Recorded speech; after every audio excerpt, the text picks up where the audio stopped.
আসানসোল উত্তরে ভোটার তালিকায় বিভ্রাট। কিরকম বিভ্রাট? একজন ভোটারের নামে একাধিক এপিক নম্বর। কি করে সম্ভব? একজন ভোটার, তার নামে একাধিক এপিক নম্বর, আর এতেই বিরক্ত নির্বাচন কমিশন। কড়া পদক্ষেপ নির্বাচন কমিশনের। কি পদক্ষেপ করলো তারা? সোমরাজ রয়েছে সঙ্গে, জানবো। সোমরাজ, দেখো, আসানসোল উত্তর বিধানসভায় দেখা গেছে যে একই ব্যক্তির নাম একাধিক এপিকের ক্ষেত্রে, এবং তা নিয়ে রাজ্যের মুখ্য নির্বাচনী আধিকারিকের তরফে পশ্চিম বর্ধমান জেলার জেলা শাসকের রিপোর্ট ইতিমধ্যেই চাওয়া হয়েছে। তার কারণ যেখানে এসআইআর হয়েছে, সেই এসআইআর মূলত করার উদ্দেশ্যই ছিল যাতে নির্ভুল ভোটার তালিকা প্রকাশ করা হয়। কিন্তু তারপরেও দেখা গেল যে একই ব্যক্তির নাম একাধিক এপিকের ক্ষেত্রে এটা কিভাবে সম্ভব হয়? এটা কি ইচ্ছাকৃত গাফিলতি নাকি টেকনিক্যাল এরর? গোটা বিষয়টি সম্পর্কে জানতে চায় রাজ্যের মুখ্য নির্বাচনী আধিকারিকের দপ্তর, এবং সেই কারণে পশ্চিম বর্ধমান জেলা শাসককে আজকের মধ্যে রিপোর্ট দেওয়ার নির্দেশ দেওয়া হয়েছে রাজ্যের মুখ্য নির্বাচনী আধিকারিকের তরফে।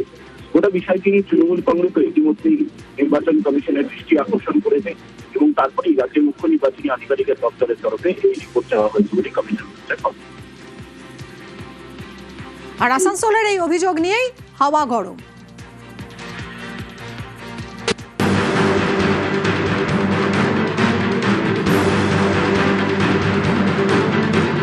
এই দেখুন ভোটার তালিকা। রবি চৌধুরী, এক নামে চারজনের নাম রবি চৌধুরী, তাদের বয়স এক, চারজনের বাবার নামও এক, চারজনের ঠিকানাও এক, সিরিয়াল নাম্বার, এপিক নাম্বার আলাদা আলাদা। চারজন রবি চৌধুরী, দুই রবির এক ছবি, আরো দুই রবির এক ছবি। এবার দেখুন আয়ুষ কুমার সিংহ নামের আরো এক ভোটার, এই ভোটারের নাম তালিকায় দুবার, এখানেও সব এক, শুধু সিরিয়াল নাম্বার ও এপিক নাম্বার আলাদা আলাদা। তাহলে কি আসানসোলে ভুয়ো ভোটার? পশ্চিম বর্ধমানের আসানসোলের ধ্রুবডাঙ্গা, এখানকার 171 নম্বর বুথেই ভুয়ো ভোটারের অভিযোগ। দেখুন, রবি চৌধুরী, এই যে রবি চৌধুরীর ছবি আর এই রবি চৌধুরীর ছবিটা এক, এই রবি চৌধুরীর ছবি, এই রবি চৌধুরীর ছবিটা এক, বাবার নাম এক, অ্যাড্রেস এক, বয়স এক। তাহলে এটা কি পরিকল্পিত নয় ভোটটা চুরি করার জন্য? এরপরে হচ্ছে এই দেখুন আয়ুষ কুমার সিং 671-72, একই ছবি, বাবার নাম সেম। এরপরেও বলবে কোনো মুখ আছে কথা বলার নির্বাচন কমিশনারের? এইভাবে নির্বাচন কমিশনার আমাদের বিজেপির দালালিতে নেমেছে। নির্বাচন কমিশনার হচ্ছে বিজেপির বি টিম। আজ তাই পরিষ্কার হয়ে গেল যে এইভাবে ভুয়ো ভোটারের নাম ঢুকিয়ে তারা পশ্চিমবাংলায় ক্ষমতায় আসতে চাইছেন। আমরা এই ব্যাপারটাও তথ্য সহকারে আমাদের যিনি রিটার্নিং অফিসার ওনার কাছে যাব, তথ্য সহকারে ওনাকে প্রিন্ট আউট দিয়ে ওনাকে অ্যাপ্লিকেশন করব যাতে অবিলম্বে এই ভুয়ো ভোটারদের নাম বাদ যায়। নির্বাচন কমিশনের ভোটার তালিকায় যদি 4 জায়গায় বা 2 জায়গায় নাম থাকে, তাহলে এটা নিশ্চয়ই নির্বাচন কমিশনের ভুল, কোনো সিস্টেমের ভুল। এটার উপায় আছে, এটা অ্যাপ্লাই করতে হবে, এটা সঠিক জায়গায় যোগাযোগ করে নিতে হবে। ইলেকশন কমিশন একটা স্বতন্ত্র সংস্থা, স্বাধীন স্বতন্ত্র সংস্থা। এটার মধ্যে না কেন্দ্র সরকারের না বিজেপি পার্টির কোনো রোল আছে। এই অশিক্ষিত মূর্খরা এইসব কথাবার্তা বলে। পশ্চিম বর্ধমানের আসানসোল থেকে দীপক শর্মা, নিউজ 18 বাংলা। ভোটের আগে 5 জন বিএলওকে সাসপেন্ড করলো নির্বাচন কমিশন। এই 5 জন বিএলওর বিরুদ্ধে এফআইআর করার নির্দেশ দিয়েছে কমিশন, কারণ এই 5 জন বিএলওর বিরুদ্ধে পক্ষপাতিত্বের অভিযোগ রয়েছে, আর তাতেই কড়া পদক্ষেপ নির্বাচন কমিশনের। উত্তর 24 পরগনার 3 জন বিএলও এবং বীরভূমের 2 বিএলও, এদের বিরুদ্ধে পক্ষপাতিত্বের অভিযোগ, আর তাতেই কড়া পদক্ষেপ কমিশনের। এদের সাসপেন্ড করা হয়েছে এবং এফআইআর এর নির্দেশ দিয়েছে নির্বাচন কমিশন।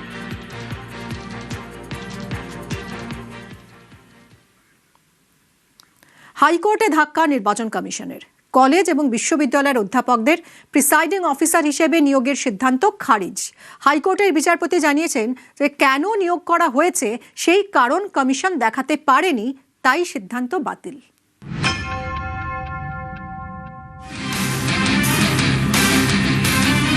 কলেজ এবং বিশ্ববিদ্যালয়ের প্রফেসরদের প্রিসাইডিং অফিসার হিসেবে নিয়োগ, নির্বাচন কমিশনের এই সিদ্ধান্ত শুক্রবার খারিজ করে দিল কলকাতা হাইকোর্ট। আদালতের পর্যবেক্ষণ, অধ্যাপকদের কেন প্রিসাইডিং অফিসার হিসেবে নিয়োগ করা হয়েছে এর কারণ নির্বাচন কমিশন দেখাতে পারেনি, তাই অধ্যাপকদের প্রিসাইডিং অফিসার হিসেবে নিয়োগের সিদ্ধান্ত বাতিল। কেন এই গভর্নমেন্ট কলেজের প্রফেসরদেরকে প্রিজাইডিং অফিসারের পোস্টে দিয়েছে, এই ধরনের এডুকেশন ইনস্টিটিউশনে যাদের র্যাঙ্ক গ্রুপে অফিসারের সমতুল্য তাদেরকে প্রিজাইডিং অফিসার দিতে পারে না। নির্বাচন কমিশনের যে লয়ার তারা বলেছিলেন যে তারা কারণ রেকর্ড করেছে, আজকে তারা আদালতে সেই রেকর্ড প্রডিউস করতে ব্যর্থ হয়েছে, আর সে কারণেই আদালত যে প্রিজাইডিং অফিসার পোস্টিংয়ের যে নির্দেশ সেই নির্দেশকে বাতিল করেছে। কলেজের প্রফেসরদের প্রিজাইডিং অফিসারের দায়িত্ব। নির্বাচন কমিশনের এই সিদ্ধান্তকে চ্যালেঞ্জ করে কলকাতা হাইকোর্টে মামলা করেন সহকারী অধ্যাপক রূপা বন্দ্যোপাধ্যায়। মামলাকারীর দাবি, এর আগে নির্বাচন কমিশন বিজ্ঞপ্তি দিয়ে জানিয়েছিল বিশেষ পরিস্থিতিতে প্রফেসরদের ভোটের দিন ডিউটিতে অর্থাৎ প্রিজাইডিং অফিসারের কাজে ব্যবহার করা যায়, কিন্তু মামলাকারীদের ক্ষেত্রে এমন কোনো কারণ কমিশন দেখাতে পারেনি। এ নিয়ে মামলা হয়। বৃহস্পতিবার শুনানিতে হাইকোর্টের বিচারপতি কৃষ্ণ রাও ক্ষোভ প্রকাশ করেন। কমিশনের উদ্দেশ্যে বলেন, নির্বাচন কমিশন তো বিচারপতিদেরও ভোটের ডিউটিতে নিয়োগ করতে পারে, আমরাও ভোট কেন্দ্রে যেতে পারি, আমিও যেতে প্রস্তুত। এটা কোনো তামাশা নয়। কমিশন প্রতিবারই সমস্ত বিজ্ঞপ্তির পরিবর্তন করে, আর শুক্রবার কমিশনের সিদ্ধান্তই বাতিল করে দিল হাইকোর্ট। এদিন বিচারপতি কৃষ্ণ রাও বলেন, হাওড়ার জেলা নির্বাচনী আধিকারিকের থেকে একাধিকবার জানতে চাওয়া হয়েছে তিনি কেন সরকারি কলেজের অ্যাসোসিয়েট প্রফেসরদের প্রিজাইডিং অফিসার হিসেবে নিয়োগ করেছেন। এ নিয়ে কোনো তথ্য দেওয়া হয়নি। তাই আদালত মনে করছে 2010 সালে নির্বাচন কমিশনের গাইডলাইন মেনে এই নিয়োগ হয়নি। তাই অধ্যাপকদের প্রিজাইডিং অফিসার হিসেবে নিয়োগের সিদ্ধান্ত খারিজ করা হচ্ছে। নির্বাচন কমিশনের এটাই সমস্যা। তারা কেবলমাত্র একটি খসড়া চিঠির মাধ্যমে সমস্ত বিভাগের কর্মীদের তলব এবং দায়িত্ব বন্টন করে দিচ্ছে। কমিশন তাদের বেতন, কাজের প্রকৃতি বা কর্মী সংক্রান্ত কোনো তথ্যই নিচ্ছে না। কমিশনের দপ্তর কোনো ছোটখাটো বিষয় নয়। নির্বাচন পরিচালনার জন্য তারা 2 বছর ধরে প্রস্তুতি নেয়। তাদের সিদ্ধান্ত নিতে হবে কোন ব্যক্তি কোন পদের জন্য যোগ্য। হঠাৎ করে আপনারা নিয়োগের জন্য নোটিশ পাঠাচ্ছেন, এটা হতে পারে না। মামলাকারীর আইনজীবী বিকাশ রঞ্জন ভট্টাচার্য তখন ভার্চুয়ালি জানান, কমিশন এই নিয়োগের জন্য নির্দিষ্ট কারণ দেখাচ্ছে না। কমিশনের আইনজীবী তখন বলেন, আমরা ভারসাম্য বজায় রাখার চেষ্টা করেছি। বর্তমানে যে প্রয়োজনীয়তা রয়েছে তা সম্পূর্ণ বুথ ভিত্তিক। তখনই বিচারপতি কমিশনের থেকে নিয়োগের কারণ দেখাতে নথি চান, কিন্তু তারা সেটা দেখাতে পারেনি। তাই কমিশনের সিদ্ধান্ত বাতিল করে দিল হাইকোর্ট।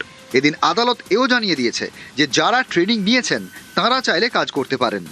নির্বাচন কমিশন আইনকে একেবারে বুড়ো আঙুল দেখিয়েছে।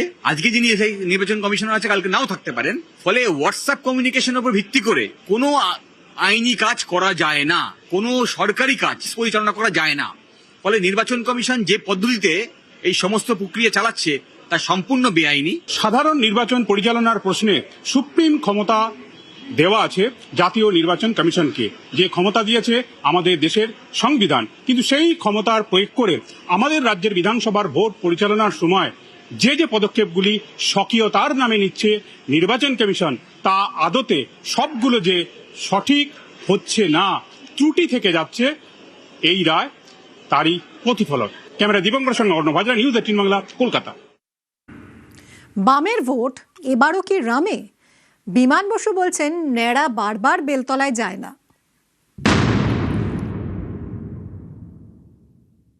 ন্যাড়া বারবার বেলতলায় যায় না। তৃণমূলের প্রতি রাগ থেকে কিছু মানুষ বিজেপিকে ভোট দিয়েছিল, কিন্তু তারা এখন বুঝতে পারছে তৃণমূল আর বিজেপি তার মধ্যে তো ফারাক বিশেষ কিছু নেই।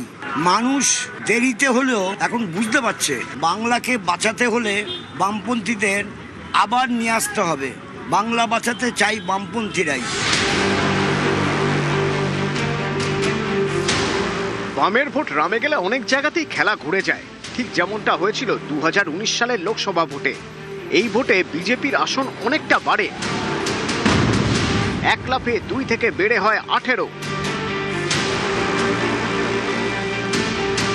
বিশেষজ্ঞদের মতে 19-এ বামের ভোট রামে যাওয়াতেই বিজেপির এই উত্থান। দুঃখের সাথে এই কথাটা বলতে হয়, আপনাদের সামনে এই কথাটা বলছি। বহু বামপন্থী মানুষরা গত 3 নির্বাচনে তৃণমূল কংগ্রেসকে হারানোর নাম করে তারা গিয়ে বিজেপিকে ভোট দিয়েছে। কোনো মতেই না, এই ভুলটা করবেন না কখনো। আমরা বামপন্থীরা পশ্চিমবঙ্গে একটা নতুন সূর্যের উদয় আমরা সৃষ্টি করতে পারবো। 19-এর লোকসভা নির্বাচনে বামের ভোট যে রামে গিয়েছিল তা ভোটের ফলেই স্পষ্ট। 2016 সালের বিধানসভা ভোটে বামেরা পায় 25.7% ভোট। 19-এর লোকসভা ভোটে যা কমে হয় 7.5%, অর্থাৎ বামেদের ভোট কমে প্রায় 18%। 19-এ কংগ্রেসের ভোট কমেছিল প্রায় 7%। দুই দল মিলিয়ে প্রায় 25% ভোট কমেছিল। আর 16-র তুলনায় 19-এ বিজেপির ভোট বেড়েছিল প্রায় 30%। ভোটের পাটিগণিতেই স্পষ্ট বামেদের ভোট গিয়েছে রামে, অর্থাৎ বিজেপিতে। এবারের ভোটে কি হবে? বামের ভোট কি বিজেপিতে যাবে, নাকি বামের ভোট বামেরা ধরে রাখতে পারবে? ন্যাড়া বারবার বেলতলা যায় না। তৃণমূলের প্রতি রাগ থেকে কিছু মানুষ বিজেপিকে ভোট দিয়েছিল, কিন্তু তারা এখন বুঝতে পারছে তৃণমূল আর বিজেপি তার মধ্যে তো ফারাক বিশেষ কিছু নেই। মানুষ দেরিতে হলেও এখন বুঝতে পারছে বাংলাকে বাঁচাতে হলে বামপন্থীদের আবার নিয়ে আসতে হবে। বাংলা বাঁচাতে চাই বামপন্থীরাই, তাহলে বাংলা বাঁচবে না। আজকে যে পরিস্থিতিতে তৃণমূল কংগ্রেস এই রাজ্যকে পৌঁছে দিয়েছে, যেভাবে পিছিয়ে দিয়েছে, যেভাবে ফিশ ফ্রাই এবং কফির রাজনীতি বামেদের অন্তঃসার শূন্যতাকে প্রমাণ করেছে তৃণমূলের বিরুদ্ধে, অন্যদিকে বাঙালি একমাত্র বিশ্বাসযোগ্য বিকল্প হিসেবে ভারতীয় জনতা পার্টিকেই পেয়েছে। সুতরাং রামের ভোট বামে বা বামের ভোট রামে এইসব জার্গন ক্লিশে হয়ে গেছে, এগুলো আর চলবে না। বাঙালি বাঁচতে চাই বিজেপি তাই, এই স্লোগান এখন বাঙালির স্লোগান। ন্যাড়া বেলতলায় নাকি একবারই যায়? কে বলেছে ন্যাড়া বেলতলায় একবার যায় মশাই? আপনার ন্যাড়া বেলতলায় বারংবার গেছে।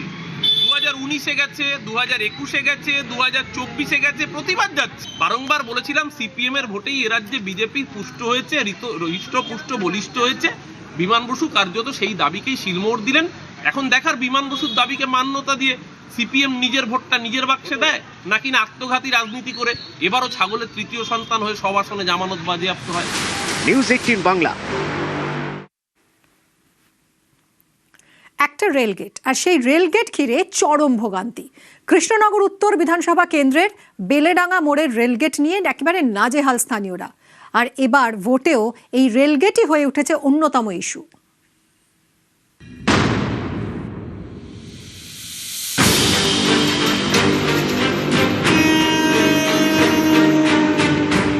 একবার পড়লে নাকি উঠতেই চায় না।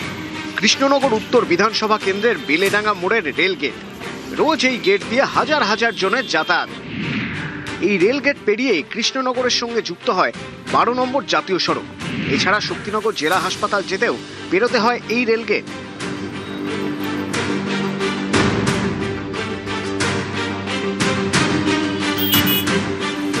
এই বেলেডাঙ্গা রেলগেট নিয়ে ভোগান্তির এক শেষ। স্থানীয়দের দাবি, গেট পড়লে সহজে ওঠে না, দীর্ঘক্ষণ দাঁড়িয়ে থাকতে হয়, তীব্র যানজট তৈরি হয়। ফ্লাইওভার বা আন্ডারপাস না থাকায় প্রতিদিনই ভোগান্তির এক শেষ। ভীষণ রকম সময়ে বাচ্চাদের পৌঁছানো এটার একটা বড় অসুবিধা। এর বাইরে ধরুন সব থেকে গুরুত্বপূর্ণ জায়গাটা ওই মোড়টা দিয়েই কৃষ্ণনগর শক্তিনগর হসপিটাল অর্থাৎ জেলা হসপিটাল, সেই জেলা হসপিটালে পৌঁছানোর জন্য কিন্তু সারা জেলার বিভিন্ন প্রান্ত থেকে মানুষ আসেন, কিন্তু প্রত্যেকটা ক্ষেত্রেই সেখানে রোগীদের নিজেদের গাড়িতে আটকে থাকা শুধু না, অ্যাম্বুলেন্স পর্যন্ত আটকে যায়। আমি ছোটবেলা থেকেই শুনে আসছি যে ওখানে ফ্লাইওভার হবে। বিভিন্ন সময় ভোটের আগে এইগুলো নিয়ে আলোচনা হয় এবং আমরা বিভিন্ন সময় শুনতেও পাই যে এ হয়েছে, ও হয়েছে, এই স্যাংশন হয়েছে, ওই সার্ভে হয়েছে, কিন্তু কাজের কাজ আমি এখনো অবধি দেখতে পাইনি। এই রেলগেট যন্ত্রণা এবার কৃষ্ণনগর উত্তরে ভোটেরও ইস্যু। আমাদের সরকার 4 মের পরে গঠন হবে এবং আমরা নিশ্চিতভাবেই কৃষ্ণনগর দক্ষিণ বিধানসভা এবং কৃষ্ণনগর উত্তর বিধানসভার দুজন বিধায়কই মিলে আমরা সেইখানে রেলের সঙ্গে সংযোগ স্থাপন করে একটি সুপরিকল্পনার মাধ্যম দিয়ে ওখানে ফ্লাইওভার নির্মাণ হবে। আমি জয়লাভ ভোট করতে পারলে, কৃষ্ণনগর থেকে নির্বাচিত হতে পারলে বিধানসভার অভ্যন্তরে এই কৃষ্ণনগরের যে রেলগেটের যে সমস্যা, বেলডাঙ্গা রেলগেটের যে সমস্যা, সেই সমস্যা সমাধানে সর্বোচ্চ যে গুরুত্ব, সেই গুরুত্ব দিয়ে কৃষ্ণনগরবাসীর যে আশা, সেই আশা পূরণে সচেষ্ট থাকব। তৃণমূলের দাবি, কাজ অনেকটাই এগিয়েছে, আগামী 2 বছরের মধ্যেই ফ্লাইওভার হয়ে যাবে। বেলেডাঙ্গা মোড়ের ফ্লাইওভার বা আরবি রেলওয়ে ফ্লাইওভার, যেটা সেটা আমরা করার জন্য দাবি করেছিলাম। সেই দাবি অনুযায়ী আমাদের সেই কাজ প্রায় পূরণের দিকে, এবং আগামী 2-1 বছরের মধ্যে সমস্ত সার্ভের কাজও হয়ে গেছে। আগামী 2-1 বছরের মধ্যে আমরা বেলেডাঙ্গা ফ্লাইওভার করাবোই এবং সেটা হবেই।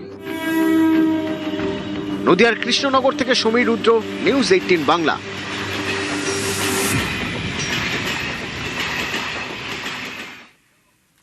আগামী বৃহস্পতিবার প্রথম দফার ভোট। ওই দিন দক্ষিণবঙ্গ ঘামবে গরমে, যদিও উত্তরবঙ্গে বৃষ্টির পূর্বাভাস। একে ভোটে গরম বাংলা, তার উপর বৈশাখের শুরুতে চড়া রোদ। এরই মধ্যে 23 এপ্রিল অর্থাৎ আগামী বৃহস্পতিবার প্রথম দফার ভোট। ওই দিন উত্তর এবং দক্ষিণবঙ্গ মিলিয়ে 16 জেলায় ভোট হবে 152 আসনে। প্রথম দফার ভোটে কেমন থাকবে আবহাওয়া? আলিপুর আবহাওয়া দপ্তরের পূর্বাভাস, প্রথম দফার ভোটে পশ্চিম মেদিনীপুর, ঝাড়গ্রাম, পুরুলিয়া, বাঁকুড়া এবং পশ্চিম বর্ধমানে ভালো গরম থাকবে, স্বাভাবিকের থেকে 4 ডিগ্রি বেশি থাকার পূর্বাভাস। হ্যাঁ, এখানে প্রচন্ড পরিমাণে গরম, চতুর্দিকের যে পরিবেশ, গরম আবহাওয়া, মানুষের এই অষ্টাগত প্রাণ, মানুষ যারা ভোট কেন্দ্রে যাবে তাদের বিভিন্ন রকম অসুবিধা হবে হয়তো, কারণ অনেক বয়স্ক ভোটারও থাকে, অনেকে অসুস্থ হবেন। মুর্শিদাবাদ, পূর্ব মেদিনীপুর এবং বীরভূমে থাকবে অস্বস্তিকর আবহাওয়া। প্রথম দফার ভোটের দিন উত্তরবঙ্গের জেলাগুলিতে বিক্ষিপ্ত বৃষ্টির সম্ভাবনা। প্রচন্ড গরম, কিন্তু আজকে যে সকালবেলা থেকে যে অবস্থা শুরু হয়েছে, তো সামনে আবার ইলেকশন রয়েছে, এই তো সামনে 23 তারিখে আমাদের এখানে ইলেকশন। আমরা চাইবো, ভগবানের কাছে প্রার্থনা করবো যে এরকম গরম যেন না দেয়, যাতে যেন বৃষ্টি যেন হয়, যাতে মানুষের সুস্থভাবে ভোটগুলো দিতে পারবে। প্রচন্ড গরম পড়েছে, আমরা তো একরকম, বাচ্চা বুড়ো এদের তো খুব কষ্ট হচ্ছে, মানে একদম রাস্তায় পড়ে যাওয়ার অবস্থা। প্রচন্ড গরম, ভোট আসছে, ভোটের সময় যে কি হবে ভগবান জানে। এত গরমের মধ্যে মানুষ লাইন দেবে কি করে, ভোট দিবে কি করে। প্রথম দফায় ভোট হবে কোচবিহার, আলিপুরদুয়ার, জলপাইগুড়ি, কালিম্পং, দার্জিলিং, উত্তর দিনাজপুর, দক্ষিণ দিনাজপুর, মালদা, মুর্শিদাবাদ, পূর্ব মেদিনীপুর, পশ্চিম মেদিনীপুর, পুরুলিয়া, বাঁকুড়া, ঝাড়গ্রাম, পশ্চিম বর্ধমান এবং বীরভূমে। 23 এপ্রিল দক্ষিণে গরম, উত্তরে বৃষ্টির সম্ভাবনা। উত্তরবঙ্গে মূলত আমাদের বৃষ্টিপাত, বজ্রগর্ভ মেঘ সঞ্চার হয় বা বজ্রবিদ্যুৎ সহ বৃষ্টিপাত, যেটা আমি বললাম সেটা কন্টিনিউ করবে। তার জন্য উপরের 5টা জেলাতে বিকেল বা সন্ধ্যের দিক থেকে বা রাত্রের দিকে বৃষ্টিপাতের সম্ভাবনা থাকছে বিক্ষিপ্তভাবে। দক্ষিণবঙ্গে বেশিরভাগ জায়গাতেই শুষ্ক আবহাওয়া থাকার সম্ভাবনা থাকছে। তাপমাত্রা দক্ষিণবঙ্গে আমাদের 3 থেকে 5 ডিগ্রি পর্যন্ত বিভিন্ন জায়গায় বাড়ার সম্ভাবনা রয়েছে। মূলত আমাদের পশ্চিমের জেলাগুলোতে কিছু কিছু জায়গায় 38 থেকে 40 এই রেঞ্জে বা তার থেকে 41ও 1-2 জায়গায় যেতে পারে। আমাদের যেহেতু এখন হট ওয়েদার এবং তার সঙ্গে সঙ্গে হিউমিডিটিটাও মানুষের সতর্কতা অবলম্বন করার জন্য বলা হয়।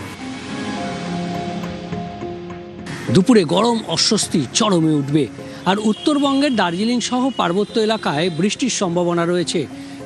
আবহাওয়া দপ্তরের পরামর্শ, সকাল সকাল ভোট দিন প্রথম দফার নির্বাচনে। ক্যামেরায় সায়ন্তন চক্রবর্তীর সঙ্গে বিশ্বজিৎ সাহা, নিউজ 18 বাংলা।